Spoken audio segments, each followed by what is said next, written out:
Hi ನಮಸ್ತೆ ಎಲ್ರಿಗೂ welcome back one more log. So friends ಎಲ್ಲರೂ ಹೇಗಿದ್ದೀರಿ? ಚೆನ್ನಾಗಿದ್ದೀರಿ ಅಂತ ಅನ್ಕೊಳ್ತೀನಿ. ನಾನು ಕೂಡ ಸ್ವಲ್ಪ ಸಿಕ್ಕಲ್ಲಿದ್ದೀನಿ, ಇವತ್ತು ಹುಷಾರಿಲ್ಲ, ವಾಯ್ಸಲ್ಲಿ ಸ್ವಲ್ಪ ಲೋ ಎನರ್ಜಿ ಇರುತ್ತೆ. So please excuse that. ನಾನು ಅದೇ ರೀತಿಯಾಗಿ ಲಾಗ್ನ ಕಂಟಿನ್ಯೂ ಮಾಡೋದಕ್ಕೆ ಟ್ರೈ ಮಾಡ್ತೀನಿ. ಏನಾಯಿತು ಅಂತ ಅದೆಲ್ಲದೂ ಕೂಡ ನೆಕ್ಸ್ಟ್ ಲಾಗಲ್ಲಿ ಬರುತ್ತೆ, ಖಂಡಿತ ನಿಮ್ಮ ಜೊತೆ ಶೇರ್ ಮಾಡ್ಕೊತೀನಿ. ಆದರೆ ಇವತ್ತಿನ ಲಾಗ್ನ ಸ್ಟಾರ್ಟ್ ಮಾಡೋದಕ್ಕಿಂತ ಮುಂಚೆ ಸೊ ಪ್ಲೀಸ್ ನಮ್ಮ ಚಾನಲ್ನ ಲಾಗ್ಸ್ ನಿಮಗೆ ಇಷ್ಟ ಆಗ್ತಾ ಇದ್ದು, ಲಾಗ್ಸ್ ನೋಡ್ತಾ ಇದ್ದು ಸಬ್ಸ್ಕ್ರೈಬ್ ಮಾಡ್ಕೊಳ್ಳೋದು ಮಾಡ್ತಿದ್ರೆ ಸೊ ಪ್ಲೀಸ್ ಈಗಲೇ ಸಬ್ಸ್ಕ್ರೈಬ್ ಮಾಡ್ಕೊಳ್ಳಿ. ಹಾಗೆ ಲಾಗ್ಸ್ ಕೂಡ ಇಷ್ಟ ಆಗ್ತಾ ಇದೆ ಅಂದರೆ ಒಂದೇ ಒಂದು ಲೈಕ್ ಮಾಡಿ, ಮತ್ತು ನಿಮ್ಮ ಒಪಿನಿಯನ್ಸ್ ಏನೇ ಇದ್ರು ಕೂಡ ಕಮೆಂಟ್ ಮೂಲಕ ಶೇರ್ ಮಾಡ್ಕೊಳ್ಳಿ. ನಮ್ಮ ಮಿಂಚು ಏನಾದರೂ ನನ್ನ ವಾಯ್ಸ್ ಓವರ್ ಕೊಡುವಾಗ ನನ್ನ ಜೊತೆ ಇದ್ಲು ಅಂತಂದರೆ ಬೇಕಂತ ಈ ಥರ ಕಿತಾಪತಿಗಳೆಲ್ಲ ಮಾಡ್ತಿರ್ತಾಳೆ. ಸೊ ಹಾಗಾಗಿ ನಮ್ಮ ಜಯಂತ್ ಬಂದು ಕರ್ಕೊಂಡು ಹೋಗ್ಬಿಡ್ತಾರೆ ಅವಳನ್ನ. ಸೊ ಇವತ್ತಿನ ದಿನ ಏನಪ್ಪ ಅಂತಂದರೆ ನಿನ್ನೆದು ಕಂಟಿನ್ಯೂ ಲಾಗ್ ಆಗಿರುತ್ತೆ. ಸೊ ಡೈಲಿ ಹೇಗೆ ಲಾಗ್ಸ್ ಮಾಡ್ತಾ ಇದ್ದೀನೋ ಅದೇ ರೀತಿ ರೆಗ್ಯುಲರ್ ಲಾಗ್ ಆಗಿರುತ್ತೆ. ಸೊ ರೆಗ್ಯುಲರ್ ಲಾಗಲ್ಲಿ ನನ್ನ ಕೆಲಸಗಳ ಎಲ್ಲ ಮುಗಿಸ್ಕೊತಾ ಕೆಲವೊಂದಷ್ಟು ವಿಚಾರಗಳು ನಿಮ್ಮ ಜೊತೆ, ನನ್ನ ಥಾಟ್ಸ್ ಆಗಿರ್ಬೋದು, ನಮ್ಮದು ಇವಾಗಿನ ಸಿಚುವೇಶನ್ ಏನಿದೆ ಅದನ್ನಾಗಿರ್ಬೋದು, ನನ್ನ ಸ್ಟ್ರಗಲ್ಸ್ ಆಗಿರ್ಬೋದು, ಪ್ರತಿಯೊಂದನ್ನು ಕೂಡ ಶೇರ್ ಮಾಡ್ಕೊತಾ ಇದ್ದೀನಿ. ಸೊ ಆ ಥರ ವಿಚಾರಕ್ಕೆ ಬಂದರೆ ಇವತ್ತು ಕೂಡ ಒನ್ ಆಫ್ ದ ಡೇ, ನನ್ನ ಒಂದು ವರ್ಸ್ಟ್ ಡೇ ಅಂತ ಹೇಳ್ಬೋದು. ಸೊ ಯಾಕೆ ಏನು ಅಂತ ಹೇಳ್ತೀನಿ. ಆ್ಯಂಡ್ ಇವತ್ತು ಬೆಳಗ್ಗೆ ಎದ್ದು ಕೆಲಸ ಸ್ಟಾರ್ಟ್ ಮಾಡ್ಕೊಂಡ್ವಿ, ಬಿಸಿನೀರೆಲ್ಲ ಕುಡಿದು. ಸೊ ಇನ್ನು ನನಗೆ ರಾತ್ರಿಯಿಂದ ಏನಾಗಿತ್ತು ಅಂತಂದರೆ ಯಾಕೋ ಗೊತ್ತಿಲ್ಲ, ಸಡನ್ಲಿ ರಾತ್ರಿ 3 ಸರಿ ಮೋಷನ್ ಆಯಿತು. ಬೆಳಗ್ಗೆ ಎದ್ದಾಗಲೂ ಕೂಡ ಒಂದು ಸರಿ ಮೋಷನ್. ಸೊ ಮೈಂಡ್ ಕೂಡ ಅಷ್ಟೊಂದು ಏನು ಪಾಸಿಟಿವಿಟಿಯಾಗಿ ಪ್ರಾಡಕ್ಟಿವ್ ಆಗಿ ಇಲ್ಲ ಫ್ರೆಂಡ್ಸ್. ಸ್ವಲ್ಪ ಡಿಸ್ಟರ್ಬೆನ್ಸ್ ಆಗಿಬಿಟ್ಟೆ ನಾನು ಕೆಲವೊಂದಷ್ಟು ವಿಚಾರಗಳಿಗೆ. ಸೊ ನಾನು ಕೆಲವೊಂದಷ್ಟು ವಿಚಾರಗಳು ತಗೊಳ್ತೀನಿ ತಲೆಗೆ, ಬಟ್ ಕೆಲವೊಂದು ತಗೊಳ್ಳಲ್ಲ. ಈ ತಗೊಳ್ಳೋಂಥ ವಿಚಾರಗಳು ಏನಿರುತ್ತೆ ಅದಕ್ಕೆ ನಾನು ಸ್ವಲ್ಪ ಫೇಲ್ ಆಗಿಬಿಡ್ತೀನಿ, ಅಂದರೆ ಕುಗ್ಬಿಡ್ತೀನಿ. ಅದರಿಂದ ಹೊರಗೆ ಬರಲ್ಲ ಅಂತ ಏನಿಲ್ಲ, ಆ ಥರ ವೀಕೆಸ್ಟ್ ಅಂತಲೂ ಏನಿಲ್ಲ. ಬಟ್ ಆದರೆ ಈ ನಡುವೆ ಅನುಭವಿಸೋದಂತೂ ಇರುತ್ತಲ್ಲ, ಸೊ ಆ ಥರದ್ದು ಕೆಲವೊಂದಷ್ಟು ಮೈಂಡ್ ಆಫ್ಸು. ಬಿಫೋರ್ ಆಗಿದ್ದರೆ ತೆಗಿತೆ ಅಂತ ಹೇಳಿ ಲಾಗ್ಸ್ ಎಲ್ಲ ಏನೂ ಮಾಡ್ತಿರಲಿಲ್ಲ. ಬಟ್ ಇವಾಗ ಏನು ಮೆಂಟಲಿ ಫಿಕ್ಸ್ ಆಗಿಬಿಟ್ಟಿದ್ದೀನಿ, ಎಲ್ಲದನ್ನು ಹೆಂಗೆ ಶೇರ್ ಮಾಡ್ಕೊತೀವೋ ಹಾಗೆ ಶೇರ್ ಮಾಡ್ಕೊತ ಹೋದ್ರೆ ಆಯಿತು. ಇವಾಗ ಪ್ರತಿಯೊಂದನ್ನು ಶೇರ್ ಮಾಡ್ಕೊತೀನಿ. ಬಿಕಾಸ್ ಇವಾಗ ಸ್ಟ್ರಾಂಗ್ ಇರುವಂಥದ್ದಾಗಿರ್ಬೋದು, ವೀಕ್ ಇರುವಾಗ ಆಗಿರ್ಬೋದು, ಹ್ಯಾಪಿಯಾಗಿರುವಂಥದ್ದಾಗಿರ್ಬೋದು, ಈ ಥರದ್ದೆಲ್ಲ ಶೇರ್ ಮಾಡ್ಕೊಳ್ಳೋವಾಗ ನನ್ನ ಕ್ಲಮ್ಸಿನೆಸ್ನು ಕೂಡ ಶೇರ್ ಮಾಡ್ಕೊತೀನಿ. ಯಾಕಂದರೆ ನಾನು ಕೂಡ ನಾರ್ಮಲ್ ಪರ್ಸನ್ ಅಲ್ವಾ. ಸೊ ಹಾಗಾಗಿ ಮೈಂಡ್ ಸ್ವಲ್ಪ ಆಫ್ ಇದೆ. ಆ ಆಫ್ ಇರೋದ್ರ ನಡುವೆ ಹೇಗೆ ಅದರಿಂದ ಹೊರಗೆ ಬರಬೇಕು, ಹೇಗೆ ಅದರಿಂದ ಆ್ಯಕ್ಟಿವ್ ಆಗಿ ಆಗಬೇಕು, ಮತ್ತು ಅದನ್ನೆಲ್ಲ ಹೇಗೆ ಫೇಸ್ ಮಾಡಬೇಕು ಅನ್ನೋದು ಕೂಡ ಕಲಿತಾ ಇರ್ತೀನಿ. ಬಟ್ ಸಮ್ಟೈಮ್ಸ್ ಆಗಲ್ಲ ಫ್ರೆಂಡ್ಸ್. ಎಷ್ಟು ಕ್ರಿಟಿಕಲ್ ಪೊಸಿಷನ್ ಇರುತ್ತೆ ನಮಗೆ ಅಂತಂದರೆ, ಎಷ್ಟೇ ಅನ್ಕೊತೀವಿ ಮೈಂಡಲ್ಲಿ, ಇಲ್ಲ ಈ ಸ್ಟೇಟ್ ಆಫ್ ಮೈಂಡಿಂದ ಇನ್ನೊಂದು ಸ್ಟೇಟ್ ಆಫ್ ಮೈಂಡಿಗೆ ಬರೋಣ, ಆ್ಯಕ್ಟಿವ್ ಆಗಿರೋಣ ಅಂತ ಹೇಳಿ, ಬಟ್ ಆಗಲ್ಲ ಅದು. ಸೊ ಅದರಲ್ಲಿ ನಮ್ಮ ತಮ್ಮಂದು ಕೂಡ ಒಂದು ರೀಸನ್. ನಮ್ಮ ತಮ್ಮ ಬೇರೆ ನೆನಪಾಗ್ತಾ ಇದ್ದಾನೆ. ಅದರಲ್ಲೂ ಇವತ್ತಿನ ಪ್ರೆಸೆಂಟ್ ದಿನ ಏನಿದೆ, ನಾನು ನಿಮಗೆ ಲಾಗ್ ಮಾಡ್ತಾ ಇದ್ದೀನಿ, ಇವತ್ತು ಅವನಿಗೆ ಎಡೆ ಹಾಕೋದಿತ್ತು. ಪ್ರತಿ ಸರಿ ಅನ್ಕೊತಿದ್ದೆ ಮರಿಬೇಕು, ಸುಮ್ಮನೆ ನನ್ನ ಕೆಲಸಗಳು ಮಾಡ್ಕೋಬೇಕು ಅಂತೇಳಿ. ಆದರೆ ಸಡನ್ ಆಗಿ ಏನೇನೋ ನೆನಪು ಬರ್ತಿತ್ತು. ಅದೆಲ್ಲ ಸ್ವಲ್ಪ ಸಹಿಸ್ಕೊಳ್ಳೋದಕ್ಕಾಗಲಿಲ್ಲ. ಕಂಪ್ಲೀಟಾಗಿ ಮೈಂಡ್ ಒಂದು ಸ್ವಲ್ಪ ಆಫ್ ಆಯಿತು. ಸೊ ಇನ್ನು ಬೆಳಗ್ಗೆ ಎದ್ದು ಟೊಮೊಟೊ ಬಾತ್ ಮಾಡಬೇಕು ಅಂತ ಹೇಳಿ ಕುತ್ಕೊಂಡು ಬಿಸಿನೀರೆಲ್ಲ ಕುಡಿಯೋವಾಗಲೇ ನಾನು ಏನು ಮಾಡಿಕೊಂಡೆ ಅಂದರೆ, ಒಂದು ಸ್ವಲ್ಪ ಹಸಿ ಬಟಾಣಿ ಇತ್ತು, ಅದನ್ನೆಲ್ಲ ಸೋಸಿಕೊಂಡೆ. ಅಷ್ಟರೊಳಗಡೆ ಜಯಂತ್ ಈರುಳ್ಳಿ ಮತ್ತು ಕೊತ್ತಂಬರಿ ಅದೆಲ್ಲ ನೀಟಾಗಿ ಸೋಸಿಟ್ಕೊಂಡ್ರು. ಇನ್ನು ಪೇಸ್ಟ್ ಇತ್ತಲ್ಲ ಅದನ್ನು ಹಾಕಿ ಮಜ್ಜಿಗೆ ಇವತ್ತು ಅವರೇ ಮಾಡ್ಕೊತಾ ಇದ್ದಾರೆ. ಸೊ ಒಂದು 3-4 ದಿನಗಳಲ್ಲಿ ಮಜ್ಜಿಗೆ ಮತ್ತು ಗಂಜಿ ಅಂಬ್ಲಿ ಎರಡೂ ಕೂಡ ಅವರೇ ಮಾಡ್ಕೊಳ್ಳೋ ಥರ ಪ್ರಿಪೇರ್ ಆಗಿಬಿಟ್ರು. ಅವರು ಒಂದು ಸರಿ ನೋಡ್ಕೊಂಡೆಲ್ಲ ಮಾಡಿಕೊಂಡ್ರು. ಬಟ್ ಈ ಬಿಸ್ನೆಸ್ಗೂ ಕೂಡ ಕಲ್ಬಿತ್ತು ಫ್ರೆಂಡ್ಸ್. ಅದು ಕೂಡ ಒಂದು ದೊಡ್ಡ ಹೆಡೇಕ್ ಆಗ್ಬಿಡ್ತು ನಮಗೆ. ಏನಾಯಿತು ಅಂತ ಅಂತೇಳಿ ಖಂಡಿತ ನೆಕ್ಸ್ಟ್ ಲಾಗಲ್ಲಿ ಶೇರ್ ಮಾಡ್ತೀನಿ. ಬಿಕಾಸ್ ನಿಮಗೆ ಆ ಲಾಗಲ್ಲಿ ಲೈವ್ ಆಗಿರುತ್ತೆ. ಆ್ಯಂಡ್ ಇವಾಗ 1 ವೀಕ್ ಲೇಟ್ ಆಗ್ತಾ ಇದ್ದೀನಿ ನಾನು ಈ ಲಾಗ್ಸ್ ಎಲ್ಲ ಬಂದು. ಸೊ ಹಾಗಾಗಿ ಅದು ಮುಂಚೆನೇ ಹೇಳ್ತಾ ಇರೋದು. ಸೊ ಇನ್ನು ಅವರು ಮಜ್ಜಿಗೆ ಎಲ್ಲ ಮಾಡ್ಕೊತಾ ಇದ್ದಾರೆ. ಒಂದು ಕಡೆ ನಿನ್ನೆ ರಾತ್ರಿಯೇ ನವಣೆ ಆಗಿರ್ಬೋದು, ಸಜ್ಜೆ ಆಗಿರ್ಬೋದು ಎಲ್ಲ ನೆನೆಸಿ ಹಾಕಿದ್ರು. ಆಮೇಲೆ ಕೆಲವೊಬ್ಬರು ಕಮೆಂಟ್ಸ್ ಮೂಲಕ ನಮಗೆ ಒಳ್ಳೆ ಐಡಿಯಾಸ್ ಕೂಡ ಹೇಳ್ತಾ ಇದ್ದೀರಿ. ಬಟ್ ಒಂದು ಸ್ವಲ್ಪ ಪ್ರಾಬ್ಲಮ್ ಆಗಿಬಿಟ್ಟಿದೆ. ಅದನ್ನೆಲ್ಲ ಫೇಸ್ ಮಾಡಿಕೊಂಡು ನಾವು ಮತ್ತೆ ಇಂಪ್ಲಿಮೆಂಟ್ ಮಾಡಿಕೊಂಡು ಈ ಬಿಸ್ನೆಸ್ ಏನು ಮಾಡ್ತಾ ಇದ್ದಾರೆ ಜಯಂತ್, ಅದನ್ನು ಸ್ಟ್ಯಾಂಡ್ ಔಟ್ ಮಾಡಿಕೊಡ್ಬೇಕು. ಇಲ್ಲಾಂದರೆ ತುಂಬ ಕಷ್ಟ ಆಗಿಬಿಡುತ್ತೆ. ಆಮೇಲೆ ಇಷ್ಟೆಲ್ಲ ಇನ್ವೆಸ್ಟ್ಮೆಂಟ್ ಮಾಡಿದ್ವಿ, ಇಷ್ಟೆಲ್ಲ ರೆಡಿ ಮಾಡ್ಕೊಂಡ್ವಿ, ಅದೆಲ್ಲದಕ್ಕೂ ಕೂಡ ಒಂದು ಅರ್ಥನೇ ಇರಲ್ಲ, ಹಂಗಾಗ್ಬಿಡುತ್ತೆ. ಒಂದು ಕಡೆ ತಿಂಡಿಗೆಲ್ಲ ರೆಡಿ ಮಾಡಿಟ್ಟಿದ್ದೀನಿ, ಇನ್ನೊಂದು ಕಡೆ ಏನಂತಂದರೆ ಜಯಂತ್ ಅವ್ರ ಕೆಲಸ ಮಾಡ್ಕೊತಾ ಇದ್ದಾರೆ. ಸೊ ಮನೆಯಲ್ಲಿ ಚಿಕ್ಕ ಪುಟ್ಟ ಕೆಲಸಗಳಿದೆ, ಏನು ಕ್ಲೀನ್ ಕೂಡ ಮಾಡ್ಕೊಂಡಿಲ್ಲ.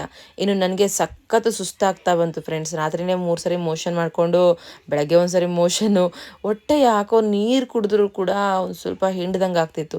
ನಾವು ಕೆಲವೊಮ್ಮೆ ಮೆಂಟಲಿ ಸ್ಟ್ರೆಸ್ ಆದರೂ ಕೂಡ ಈ ಥರ ಆಗುತ್ತೆ ಗೊತ್ತಾ. ಸೊ ಆ ಥರ ಆಗ್ಲಿಕ್ಕೆ ಸ್ಟಾರ್ಟ್ ಆಯಿತು. ಇನ್ನೇನು ಮತ್ತು ಜಯಂತ್ಗೆ ಒಬ್ರಿಗೆ ಒಜ್ಜಿ ಬಿದ್ದುಬಿಡುತ್ತೆ ಅಂತ ಅಂದ್ಕೊಂಡು ನಾನು ಆದಷ್ಟು ಆ್ಯಕ್ಟಿವ್ ಆಗಿದ್ದೆಲ್ಲ ಅದನ್ನು ಬ್ಯಾಲೆನ್ಸ್ ಮಾಡೋದಕ್ಕೆ ಟ್ರೈ ಮಾಡಿದೆ. ಏನೂ ಆಗಲಿಲ್ಲ ಫ್ರೆಂಡ್ಸ್. ಅದರಲ್ಲೂ ನಮ್ಮಮ್ಮ ಫೋನ್ ಮಾಡಿ ಏನಂದರು ಅಂದರೆ, ಇವತ್ತು ತಮ್ಮಂಗೆ ಈ ಥರ ಪ್ರಸಾದ ಎಲ್ಲ ಮಾಡಿ ಎಡೆ ಹಾಕೋದಿದೆ, 1 ವರ್ಷದ್ದು ಕಂಪ್ಲೀಟ್ ಆಗುತ್ತೆ ಫ್ರೆಂಡ್ಸ್ ಇವತ್ತಿಗೆ.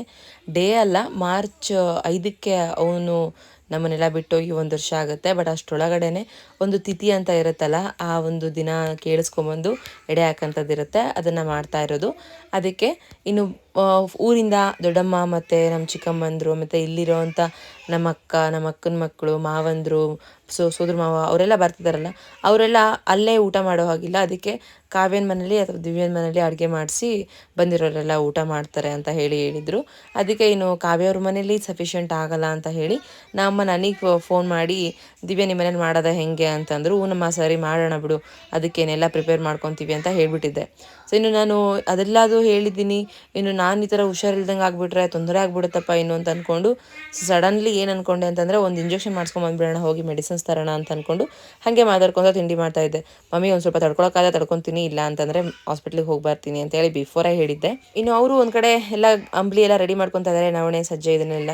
ಸೊ ಇವತ್ತು ಏನಂತಂದರೆ ಸಾಧ್ಯ ಆದಷ್ಟು ಎಲ್ಲ ಏನು ಖಾಲಿ ಆಗೋರ್ಗೂ ಇರ್ತೀನಿ, ಖಾಲಿ ಮಾಡ್ಕೊಂಡು ಬರ್ತೀನಿ ಅಂತ ಹೇಳಿ ಅವರು ಕೂಡ ತೊಗೊಂಡು ಹೋಗಿದ್ರು. ಸದ್ಯಕ್ಕೆ ಅವ್ರಿಗೆ ಇವತ್ತು ಪೂಜೆಗೆ ಲೋಬಾನ ಹಾಕೋದಕ್ಕೆ ಏನು ಸಿಗಲಿಲ್ಲ, ಪಾಪ ಲೇಟಾಗಿ ಬಂದರು ಅವರು. ಹಾಗೆ ಇನ್ನು ಬಚ್ಚಲಲ್ಲಿ ನೀರು ತುಂಬ ಸೋರ್ತಾ ಇತ್ತು ಫ್ರೆಂಡ್ಸ್. ಅದು ನಲ್ಲಿ ಸರಿ ಮಾಡಿಸ್ಲೇಬೇಕಾಯಿತು, ಯಾಕೋ ಸರಿ ಹೋಗ್ತಿರ್ಲ ಅಂತ ಅನಿಸಿ.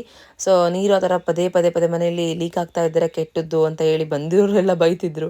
ಅದಕ್ಕೆ ಇವತ್ತೇನು ಮಾಡಿದ್ರು ಅಂದರೆ, ಜಯಂತ್ ಒಬ್ಬ ಹುಡುಗನ್ನ ಕರೆಸಿ ಅದನ್ನೆಲ್ಲ ರಿಪೇರಿ ಮಾಡೋಕ್ಕೆ ನೋಡಿದ್ರೆ, ಆ ಹುಡುಗ ಅಣ್ಣ ಬನ್ನಿ ನೀವು ಬನ್ನಿ ತಗೊಂಡ್ಬಿಡೋಣ ಅಂತ ಹೇಳಿ ಕರೆದಿದ್ದಕ್ಕೆ ಅವರು ಕೂಡ ಹೋದರು. ಇನ್ನು ಗಂಜಿ ಎಲ್ಲ ನಾನೇ ಮಾಡಬೇಕಾಯಿತು. ಒಂದು ಕಡೆ ತಿಂಡಿ ಎಲ್ಲ ರೆಡಿ ಮಾಡಿಟ್ಟಿದ್ದೀನಿ. ಹಾಗೆ ಜಯಂತ್ಗೆ 2 ರೀತಿಯಾಗಿ ಚಟ್ನಿ ಮಾಡೋದಕ್ಕೂ ಕೂಡ ಸೈಡಿಗೆ ಕೊತ್ತಂಬರಿ ಮತ್ತು ಟೊಮೊಟೊ, ಈರುಳ್ಳಿ ಇದೆಲ್ಲದು ಕೂಡ ರೆಡಿ ಮಾಡಿಟ್ಟಿದ್ದೀನಿ. ಹಾಗೆ ಇನ್ನೊಂದು ಕಡೆ ಸಜ್ಜೆ ಅಂಬ್ಲಿ ಮಾಡ್ತಾ ಇರೋದು. ಇವಾಗ ನವಣೆ ಜಯಂತ್ ಮಾಡಿ ಹೋಗಿದ್ರು, ಸೊ ಅದನ್ನ ಬಾಕ್ಸ್ಗೆಲ್ಲ ಶಿಫ್ಟ್ ಮಾಡಿ ಇವಾಗ ಸಜ್ಜೆ ಅಂಬ್ಲಿ ಮಾಡ್ತಾ ಇದ್ದೀನಿ. ಸೊ ಅವರು ನೆಲ್ಲಿ ಅದೆಲ್ಲ ತರೋದಕ್ಕೆ ಹೋಗಿದ್ರಲ್ಲ, ನೀನು ಹೋಗಿ ಬಾ, ಅಷ್ಟರೊಳಗಡೆ ನಾನು ಇದನ್ನೆಲ್ಲ ಮಾಡಿರ್ತೀನಿ. ಸೊ ನೀವು ಬಂದ ತಕ್ಷಣ ನಿನ್ನ ಮಕ್ಕಳನ್ನ ಬಿಟ್ಟು ಬಂದರೆ ನಾನು ಹಾಸ್ಪಿಟಲ್ಗೆ ಹೋಗಿ ಬರ್ತೀನಿ ಅಂತೇಳಿ ಇದನ್ನೆಲ್ಲ ಪ್ರಿಪೇರ್ ಮಾಡ್ತಾ ಇದ್ದೀನಿ.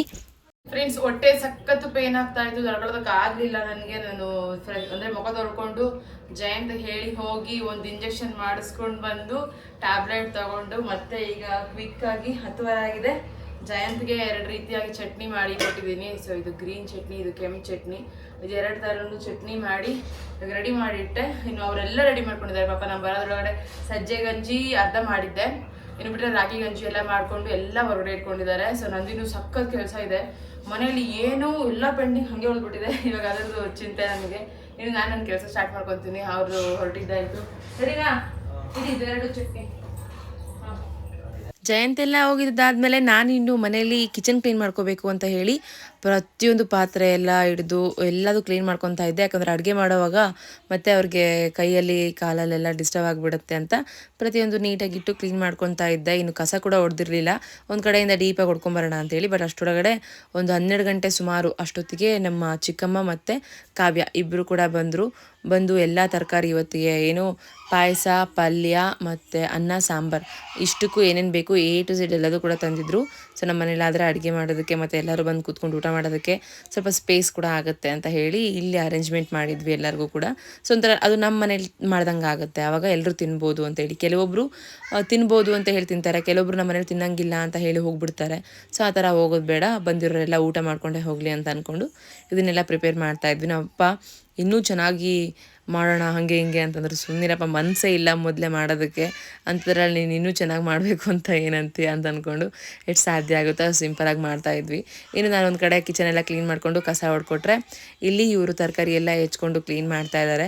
ನನಗೆ ಅದೇನೋ ಗೊತ್ತಿಲ್ಲ, ಬೆಳಗ್ಗೆ ಅವನ್ನ ನೆನೆಸ್ಕೊತಾನೆ ಎಷ್ಟೆಷ್ಟು ಆಡಬೇಕು ಅಷ್ಟೂ ಕೂಡ ಗೊತ್ತಾಗಲಿಲ್ಲ, ಹಂಗೆ ಹತ್ಬಿಟ್ಟಿದ್ದೆ. ಆಲ್ರೆಡಿ ದುಃಖ ಎಲ್ಲ ಕಳ್ಕೊಂಡಿದ್ದೆ. ಯಾಕಂದರೆ ನನಗೆ ಎಲ್ಲರೂ ಇದ್ದಾಗ ಅಳೋದಕ್ಕೆ ಸಖತ್ತು ನಾಚಿಕೆ ಆಗುತ್ತೆ ಫ್ರೆಂಡ್ಸ್. ಬಟ್ ಲೈಫಲ್ಲಿ ನನ್ನ ಅಳುನ ನನಗೆ ಪರಿಚಯ ಮಾಡಿದ್ದೆ ನಮ್ಮ ತಮ್ಮನ ಇನ್ಸಿಡೆಂಟು. ಅದಾದಮೇಲೆ ಒಂದು ಸ್ವಲ್ಪ ಓಪನ್ ಅಪ್ ಆಗಿ ಅಳೋದನ್ನು ಕಲ್ತಿದ್ದು. ಅದಾದಮೇಲೆ ಒಂದು ಸ್ವಲ್ಪ ಓಪನ್ ಅಪ್ ಆಗಿ ನಮ್ಮ ಎಮೋಷನ್ಸ್ನ ನಾವು ಕರೆಕ್ಟಾಗಿ ಅಕ್ಯುರೇಟಾಗಿ ಹೊರಗಡೆ ಹಾಕಬೇಕಂತ ಗೊತ್ತಾಗಿದ್ದು. ಸೊ ಇನ್ನು ಇವರೆಲ್ಲ ಇದನ್ನೆಲ್ಲ ರೆಡಿ ಮಾಡಿ ಅರ್ಧಂಬರ್ಧ ರೆಡಿ ಮಾಡಿಟ್ಟು ಪೂಜೆಗೆ ನಮಗೆ 2 ಗಂಟೆ ಒಳಗಡೆ ಟೈಮ್ ಕೊಟ್ಟಿದ್ದರು. ಸೊ ಅಷ್ಟರೊಳಗಡೆ ಕಂಪ್ಲೀಟ್ ಮಾಡಬೇಕು ಅಂತ ಹೇಳಿದ್ದಕ್ಕೆ ಮನಸ್ಸಿಲ್ಲದ ಮನಸ್ಸಲ್ಲಿ ಸ್ನಾನ ಮಾಡಿ ಬೇಗ ಹೊರಟಿದ್ದೀನಿ ಅಮ್ಮನ ಮನೆ ಹತ್ರ. ಆಲ್ರೆಡಿ ಮಕ್ಕಳನ್ನೆಲ್ಲ ನಮ್ಮ ಚಿಕ್ಕಮ್ಮನೆ ಕರ್ಕೊಂಡು ಹೋಗಿದ್ರು. ಇನ್ನು ನನಗೆ 10 ನಿಮಿಷ ಟೈಮ್ ಕೊಡಿ, ಸ್ವಲ್ಪ ನೀರು ಹಾಕೊಂಡು ಬಂದುಬಿಡ್ತೀನಿ ಅಂತಂದರು. ಹಂಗೆ ಬಾ ಅಂತಲೂ ಕರೆದ್ರು. ಇಲ್ಲ ನಾನು ಸ್ನಾನ ಮಾಡಿನೇ ಬರೋದು ಅಂತ ಹೇಳಿ ಸ್ನಾನ ಮುಗಿಸ್ಕೊಂಡು ಬೇಗ ಹೋಗೋದ್ರೊಳಗಡೆ ಇಲ್ಲಿ ಎಡೆಗೆ ಏನೇನೆಲ್ಲ ಬೇಕು ಅದನ್ನೆಲ್ಲ ರೆಡಿ ಮಾಡಿ ಆಲ್ರೆಡಿ ಫೋಟೋ ಎಲ್ಲ ಇಟ್ಟು ಅದಕ್ಕೆಲ್ಲ ಪ್ರಸಾದ ಎಲ್ಲ ಇಟ್ಟಿದ್ರು. ಇದನ್ನು ನೋಡೋದಕ್ಕಾಗಲಿಲ್ಲ ಫ್ರೆಂಡ್ಸ್ ನನಗೆ. ಅಪ್ಪ ಎಂಥ ಸಂಕಟ ಆಗುತ್ತೆ ಅಂತಂದರೆ, ನೆನೆಸ್ಕೊಂಡ್ರೆ ಆಯ್ತು ಬಿಡು, ದೂರ ಹೋಗಿದ್ದಾನೆ, ಬಿಟ್ಟೋಗಿದ್ದಾನೆ, ಇನ್ನು ಬರಲ್ಲ ಅಂತ ಅಂದ್ಕೊಂಡು ಒಂದು ಲೆವೆಲ್ಲಿಗೆ ಇರ್ತೀವಿ. ಬಟ್ ಸಮ್ಟೈಮ್ಸ್ ಮಾತ್ರ ಒಂಥರ ಹೊಟ್ಟೆಗೆ ಈ ಥರ ಏನೋ ಗುದ್ದಿ ತೆಗಿತಾರಲ್ಲ ಆ ಥರದೊಂದು ಸಂಕಟ ಆಗುತ್ತೆ ನೆನೆಸ್ಕೊಂಡ್ರೆ. ಈವನ್ ನನಗೆ ನೋಡೋದಕ್ಕೂ ಕೂಡ ಆಗಲ್ಲ, ಅದನ್ನು ಎಕ್ಸ್ಪ್ಲೇನ್ ಮಾಡೋದಕ್ಕೂ ಕೂಡ ಆಗಲ್ಲ, ಅಷ್ಟು ಹಿಂಸೆ ಅನಿಸುತ್ತೆ. ಅವನೊಬ್ಬ ಇರಬೇಕಿತ್ತು ಅಂತಲೂ ಅನಿಸುತ್ತೆ, ಇಷ್ಟು ಬೇಗ 1 ವರ್ಷ ಆಗೋಯ್ತಾ ಅಂತಲೂ ಅನಿಸುತ್ತೆ. ಟೋಟಲಿ ಲೈಫ್ ಲೆಸನ್ಸ್ ಹೆಂಗಿರುತ್ತೆ ಅಂತಂದರೆ, ನಮ್ಮನ್ನು ಇಷ್ಟಪಟ್ಟಿರೋರನ್ನ ಕಳ್ಕೊಂಡ್ರೆ ಅದು ಹೆಂಗಿರುತ್ತೆ ನೋವು ಅನ್ನೋದನ್ನ ಇತ್ತೀಚೆಗೆ ತುಂಬ ಚೆನ್ನಾಗಿ ಫೀಲ್ ಮಾಡ್ತಿದ್ದೀನಿ. ಅರ್ಥನೇ ಆಗ್ತಿಲ್ಲ ಈ ಥರ ಸಿಚುವೇಶನ್ಸ್ ಬಂದಾಗ ಹೆಂಗಿರಬೇಕು, ಹೆಂಗೆ ರಿಯಾಕ್ಟ್ ಮಾಡಬೇಕು ಅಂತೇಳಿ. ಸೊ ಮನೆಯಲ್ಲಿ ಚಿಕ್ಕವರಿಂದ ಹಿಡಿದು ದೊಡ್ಡವರೆಗೂ ಎಲ್ಲರೂ ಕೂಡ ಪೂಜೆ ಮಾಡ್ತಿದ್ದಾರೆ. ಅವನಿದ್ದಾಗ ನಮ್ಮ ಲೈಫ್ ಮತ್ತು ನಮ್ಮ ಫ್ಯಾಮಿಲಿಯಲ್ಲಿ ಇರೋವಂಥ ಚಾರ್ಮ್ ಆ್ಯಕ್ಚುಲಿ ಇವಾಗ ಇಲ್ಲವೇ ಇಲ್ಲ. ಅದು ಅವನು ಆ್ಯಕ್ಚುಲಿ ಏನೂ ಮಾಡ್ತಿರಲಿಲ್ಲ, ಜಸ್ಟ್ ಇದ್ದ ಅಷ್ಟೇ. ಓಕೆ, ಕೆಲಸ ಮಾಡಿ ಒಳ್ಳೆ ಏನೋ ಒಂದು ಎಲ್ರಿಗೂ ಒಳ್ಳೇದು ಮಾಡೋ ರೀತಿಯಾಗಿ, ಅಂದರೆ ಒಳ್ಳೆ ಮನಸ್ಸಂತೂ ಮಸ್ತಿತ್ತು. ಬಟ್ ದುಡಿಮೆ ಅಂಥದ್ದೇನು ಮಾಡಲಿಲ್ಲ, ವೇಸ್ಟ್ ಮಾಡಿದಂತರೂ ಗ್ಯಾರಂಟಿ ಜಾಸ್ತಿನೇ. ಬಟ್ ಆ ಥರ ಇದ್ರೂ ಕೂಡ ಅವನಿದ್ದಾಗಿದ್ದಂಥ ಚಾರ್ಮ್ ಇವಾಗಿಲ್ಲ. ಆ ಥರ ನೆನೆಸ್ಕೊಂಡ್ರೆ ಇನ್ನೂ ಸಖತ್ತು ಹರ್ಟಾಗುತ್ತೆ ಮತ್ತು ಸಂಕಟನೂ ಆಗುತ್ತೆ. ಸೊ ನಮ್ಮ ಲೈಫಲ್ಲಿ ಏನಾದರೂ ಮಾಡಲಿ, ಏನಾದರೂ ಇರಲಿ ಬಿಡಲಿ, ಜಸ್ಟ್ ಒಬ್ಬ ವ್ಯಕ್ತಿ ಪ್ರೆಸೆನ್ಸ್ ಅನ್ನೋದು ಎಷ್ಟು ಮೀನಿಂಗ್ಫುಲ್, ಎಷ್ಟು ಇಂಪಾರ್ಟೆಂಟ್ ಆಗುತ್ತೆ ಅನ್ನೋದು ಅವ್ರನ್ನ ಕಳ್ಕೊಂಡ್ಮೇಲೆ ಅರ್ಥ ಆಗೋದು. ಕೆಲವೊಬ್ರದ್ದು ಹಾಗೆ ಆ ಒಂದು ಚಾರ್ಮ್ ಮತ್ತೆ ಬರಲ್ಲ ಅಂಥ ಒಂದು ಚಾರ್ಮ್ ಇರುತ್ತೆ, ಬಿಟ್ಟೋದಾಗೂ ಕೂಡ ಅಷ್ಟೇ ಪೇಯ್ನ್ ಇರುತ್ತೆ. ಈ ಥರ ಭಾವನೆಗಳೆಲ್ಲ ಕೆಲವೊಮ್ಮೆ ಎಕ್ಸ್ಪ್ರೆಸ್ ಕೂಡ ಮಾಡೋಕ್ಕಾಗಲ್ಲ, ಅದನ್ನು ಅಳೆಯೋದಕ್ಕೂ ಆಗಲ್ಲ. ಇನ್ನು ಬೇಗ 2:30 ಒಳಗಡೆ ಆಲ್ಮೋಸ್ಟ್ ಎಲ್ರದ್ದು ಆಗಿರಬೇಕು ಲೋಬನ ಹಾಕೋದು ಅಂತ ಹೇಳಿ ಎಲ್ಲ ಪ್ರಿಪೇರ್ ಮಾಡ್ತಿರೋದು. ಸೊ ಮಕ್ಕಳಿಗೆಲ್ಲ ತುಂಬ ಫೇವ್ರೇಟ್ ಅಲ್ಲ ಮಾಮ, ಹಾಗಾಗಿ ಅವರು ಕೂಡ ಆಗ್ತಾಯಿದ್ರು. ಇನ್ನು ಮಾವಂದ್ರೆಲ್ಲ ಹೊರಟಿದ್ರು, ಹೋಗ್ತೀವಿ ಅಂತ. ಅವ್ರನ್ನೆಲ್ಲ ಕಾಡಿ ಬೇಡಿ ಮನೆ ಕರ್ಕೊಂಡೋಗಿ ಕೂರಿಸೋದ್ರೊಳಗಡೆ ಪಿಕ್ಚರ್ ಬಿಟ್ಟೋಯ್ತು. ಪಾಪ ನನಗೆ ಹುಷಾರಿಲ್ಲ ಅಂತೇಳಿ ನಮ್ಮ ಚಿಕ್ಕಮ್ಮ ಮತ್ತು ನಮ್ಮ ಅಕ್ಕ ಅಷ್ಟೇನು ಜಾಸ್ತಿ ಹಚ್ಚಲಿಲ್ಲ ಅಡುಗೆ ಮಾಡೋದಕ್ಕೆಲ್ಲ. ಸೊ ಒಂದು ಕಡೆ ಎಲ್ಲ ನೀಟಾಗಿ ಸಾಂಬಾರಿಗೆಲ್ಲ ಕುದಿಸಿಡೋದಕ್ಕೆ ಇಟ್ಟಿದ್ರು, ಇನ್ನೊಂದು ಕಡೆ ಪಾಯಸ ಮಾಡ್ತಾ ಇದ್ದಾರೆ ನಮ್ಮ ಚಿಕ್ಕಮ್ಮ ಅವರೆಲ್ಲ. ಸೊ ಇನ್ನು ಅಡುಗೆ ಅಂತೂ ಆಯಿತು ಫ್ರೆಂಡ್ಸ್. ಹಾಗೆ ಎಲ್ಲರೂ ಬಂದು ಕುತ್ಕೊಂಡು ಮಾತಾಡ್ತಾ ಒಂದು ಸ್ವಲ್ಪ ಅಡುಗೆ ಎಲ್ಲ ಆಯಿತು. ಅಡುಗೆ ಎಲ್ಲ ಆದಮೇಲೆ ಊಟಕ್ಕೆ ಅಂತೇಳಿ ಎಲ್ಲರೂ ಕರೆದು ನಡುವೆ ಎಲ್ಲ ಇಟ್ಟು ನಾವು ಸುತ್ತ ಕೂತ್ಕೊಂಡು ಊಟ ಮಾಡೋಣ ಅಂತ ಹೇಳಿ ಪ್ಲ್ಯಾನ್ ಮಾಡಿದ್ದು. ನಂಗೆ ಆ್ಯಕ್ಚುಲಿ ಮೈಂಡ್ ಹೆಂಗಿತ್ತು ಅಂತಂದರೆ, ಇವತ್ತು ಯಾವುದ್ರಲ್ಲೂ ಇಂಟ್ರೆಸ್ಟ್ ಇಲ್ಲ, ಈ ಗ್ಯಾಪಲ್ಲೇ ಅರ್ಧ ಗಂಟೆ ಮಲ್ಕೊಂಡಿದ್ದೀನಿ ನಾನು ಅಂತ ಒಂದು ಮೈಂಡ್ ಸಿಕ್ನೆಸ್ ಆಗಿಬಿಟ್ಟಿದೆ ನನಗೆ. ಆವತ್ತಿಂದ ಇವತ್ತಿನವರೆಗೂ ಕಂಟಿನ್ಯೂ ಆಗ್ತಿದೆ ಅದು. ಆ್ಯಂಡ್ ನೆಕ್ಸ್ಟ್ ವ್ಲಾಗಲ್ಲೂ ಕೂಡ ನೋಡ್ತೀರಿ ನೀವು ಏನಾಯಿತು ಕತೆ ಅಂತೇಳಿ. ಬಟ್ ಆ ಮೈಂಡ್ ಸಿಕ್ನೆಸ್ಸಿಂದ ನನಗೆ ಹೊರಗೆ ಬರೋದಕ್ಕಾಗಲಿಲ್ಲ, ಒಂದು ಸ್ವಲ್ಪ ಸ್ಟಕ್ ಡೌನ್ ಆಗಿಬಿಟ್ಟೆ ನಾನು. ಹಾಗೆ ಇನ್ನು ಅರ್ಧ ಗಂಟೆ ಮಲ್ಕೊಂಡಿದ್ದೊಳಗಡೆ ಪಾಪ ಇವರೆಲ್ಲ ರೆಡಿ ಮಾಡಿದ್ರು, ನನಗೆ ಏನೂ ಡಿಸ್ಟರ್ಬೆನ್ಸ್ ಮಾಡಲಿಲ್ಲ. ನಮ್ಮ ಅಮ್ಮ ಕೂಡ ಯಾಕೋ ಫುಲ್ ಸುಸ್ತಿದೆಯಾ, ಹೋಗಿ ಮಲ್ಕೋ ಅಂತ ಹೇಳಿ ಮಲಗಿಸ್ಬಿಟ್ಟಿದ್ರು. ಇನ್ನು ಚಿಕ್ಕಮ್ಮ, ದೊಡ್ಡಮ್ಮ, ನಮ್ಮ ಮಾವನ ಮಕ್ಕಳು, ನಮ್ಮ ಮಾವಂದರು, ನಮ್ಮ ಅಣ್ಣಂದರು ಮಕ್ಕಳು ಎಲ್ಲರೂ ಸೇರಿ ಮಾತಾಡ್ಕೊತ ಇದ್ದರು.